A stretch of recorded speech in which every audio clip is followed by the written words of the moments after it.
As we're looking at some of the commands the Lord gives us in the book of Ephesians, we come to probably some of the better known ones.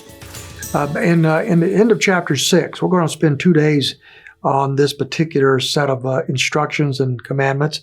Verse 10, it says, "Finally be strong in the Lord and the might of his strength." So there's a command. As Christians wobble, as we get discouraged, as we sometimes go astray, and live in a life that's difficult. Let's admit it. Often life is very difficult. The sin is everywhere. Sin is bubbling up in our own hearts at times. We have conflicts with people at work and sometimes in our homes and maybe in our churches. And the world system does nothing to help us walk with Christ. And our own sinful nature is contrary to the ways of God.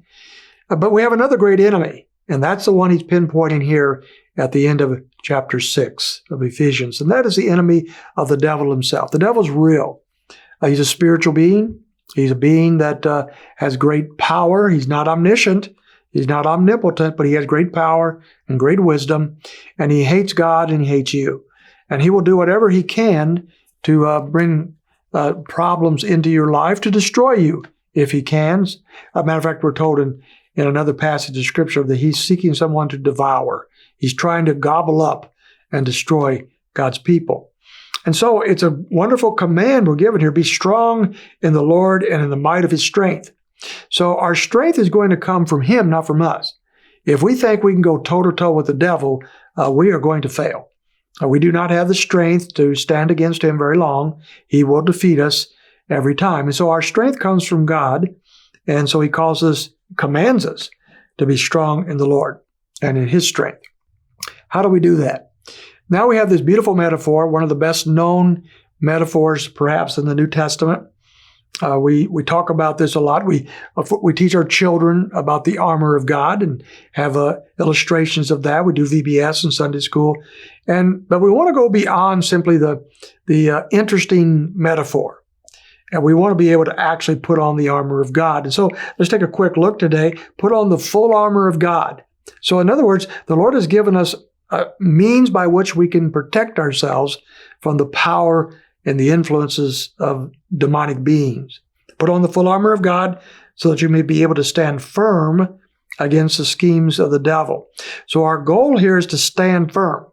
We're never called to attack the devil, to chase him down, to defeat him, per se. That's the Lord's prerogative, not ours. But we are called to stand firm against him, and in particular against his schemes.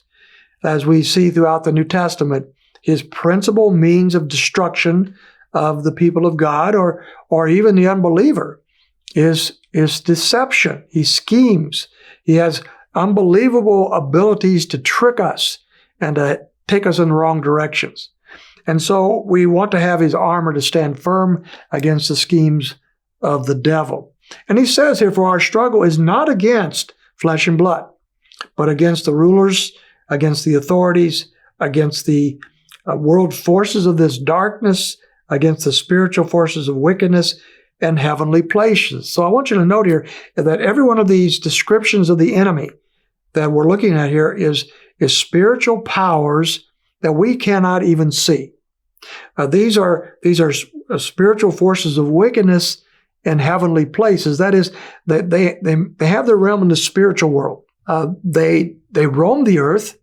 They can make contact with the earth, but their realm of existence is in the heavenlies, in the spiritual realm. And yet they turn all their guns on us. They do everything in their power to cause us to fall. And so he warns us about this struggle. We don't struggle with flesh and blood. Sure, we have people in our world that cause problems. Sure, we have true physical enemies, perhaps.